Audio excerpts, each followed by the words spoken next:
Loué soit Jésus, je fais une vidéo pour répondre à Yassine Jabri, la chaîne Miséricorde pour l'Humanité, qui a fait une vidéo sur la messe. Sa vidéo s'appelle « Un prêtre nous dit qu'il faut manger Dieu, je lui réponds ». En vignette, nous voyons l'abbé Laguérie, nous mangeons le Seigneur Jésus. Alors, je ne comprends pas très bien, parce que si vous voulez, c'est pas comme si on mangeait de la viande et du sang. Il y a un changement de substance des petites hosties, ça ressemble à des biscuits, ça n'a aucun goût, aucune saveur, c'est totalement neutre. Et le vin a un goût de vin, c'est comme si c'était du vin. Rien ne change, tout change, mais en apparence, rien ne change.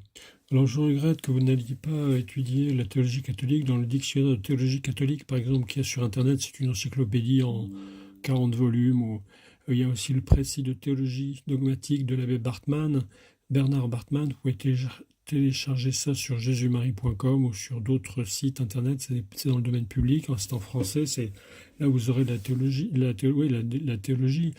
L'abbé Laguérie, c'est très bien, mais il fait du catéchisme pour les premières années en séminaire, c'est pas la théologie. Donc c'est pas là-dedans que vous aurez les fondements théologiques de l'Eucharistie, de la Sainte Messe. D'ailleurs, ce qui est bizarre, c'est que vous ne citez pas du tout la Sainte Seine, c'est-à-dire que Jésus a fêté la Pâque. La Pâque, c'est fêter la libération d'Israël, qui a été libéré de l'esclavage d'Égypte. Et pour ça, Dieu a demandé que l'on consomme, que l'on mange un agneau, l'agneau pascal, l'agneau de Pâques, et avec des pains sans levain, comme les hosties, et avec des herbes amères. Donc, vous ne parlez pas de ça, vous ne parlez pas du récit dont saint Paul fait, ni de la Sainte Seine, vous parlez que du chapitre 6 de saint Jean. Alors, une erreur très importante que vous faites, c'est, peut-être à la suite de l'abbé Laguérie, je ne sais pas, mais si jamais l'abbé Secada avait raison, vous dites, il n'y aurait plus de messe. Mais pas du tout. Dans l'Église catholique, je crois qu'il y a 26 églises différentes. À l'intérieur de l'Église catholique, il y a 26 liturgies. Donc, il y a la liturgie orientale, qui ne sont pas la liturgie romaine. Donc, et ces liturgies-là n'ont pas été changées. Donc, et puis, il y a tous les orthodoxes qui ont des liturgies qui datent d'il y a très longtemps. Ils n'ont rien changé. Donc, les messes orthodoxes sont valides. Elles sont illicites pour un catholique, mais elles sont parfaitement valides.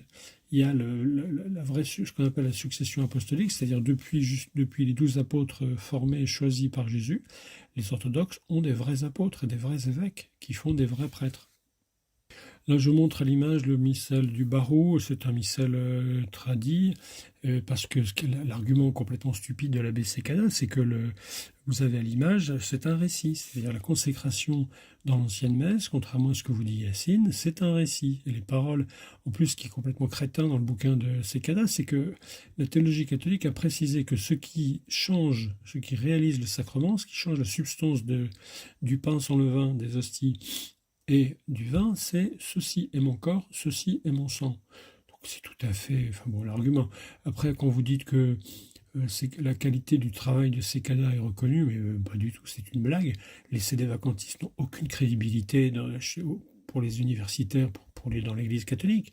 Ça vous plaît parce qu'ils expliquent que l'Église catholique est morte, mais Radio Courtoisie n'a aucune autorité. Je ne sais pas, vous en faites.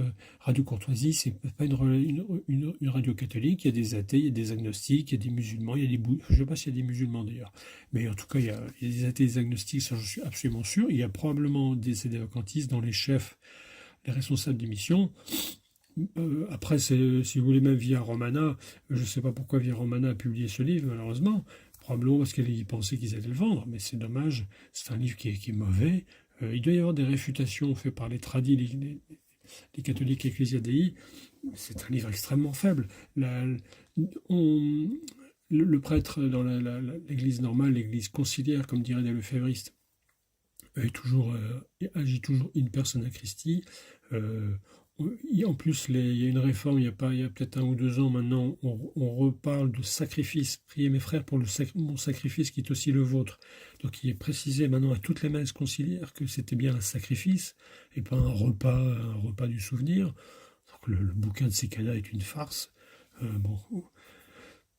Ça vous plaît parce qu'il vous dit un message qui vous plaît. Il vous dit l'Église est morte, donc évidemment, en tant que musulman, ça vous fait plaisir. Mais d'un point de vue intellectuel, c'est zéro. Les sédévacantistes sont très peu nombreux, ils se divisent entre eux, ils ont plein de scandales aux mœurs, de scandales d'argent, c'est épouvantable. Alors vous dites à un moment, quand Dieu est unique, mais nous aussi il est unique. C'est pour ça que l'islam est faux, parce que le Coran dit ne dites pas trois, dites un. Mais nous on dit un en divinité, trois en personne. Et on n'a jamais dit que Dieu était un homme. Jésus est vrai Dieu et vrai homme, mais l'essence, c'est la deuxième personne de la Trinité. Il y a trois personnes, c'est un mystère incompréhensible. Donc les gens qui disent ah je comprends pas, bah oui, ça, vous risquez pas de comprendre. Personne ne peut comprendre. La personne la plus géniale de la terre, même les anges, même l'ange le plus puissant du ciel, ne peut pas comprendre la Trinité. C'est un mystère, c'est-à-dire que c'est une vérité qui dépasse notre raison. Certains prêtres aiment bien dire ah oui c'est comme l'eau qui peut être liquide ou gazeux ou je sais pas quoi. Moi je trouve ça, je préfère m'en tenir à ce que enseigne la théologie, ce qu'on appelle les définitions dogmatiques. Il y a ça dans le livre Symboles et définitions de la foi catholique, le Denzinger. Voilà, mais c'est mystérieux, on ne peut pas comprendre, on ne comprendra jamais. Mais en tout cas, on ne dit pas que Dieu ressemble à un homme.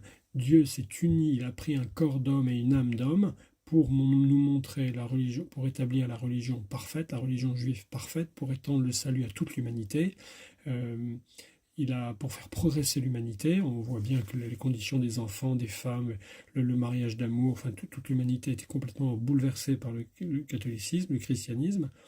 Euh, et vous, chers amis musulmans, vous n'appliquez pas la charia tellement c'est horrible. Donc vous vivez dans des pays de mécréants, alors vous devriez aller dans des pays où il y a un peu plus d'islam. Tout le monde devrait partir en Mauritanie ou en Arabie Saoudite et vous ne le faites pas. Et vous ne vivez pas, vous n'appliquez pas vous-même la charia. Donc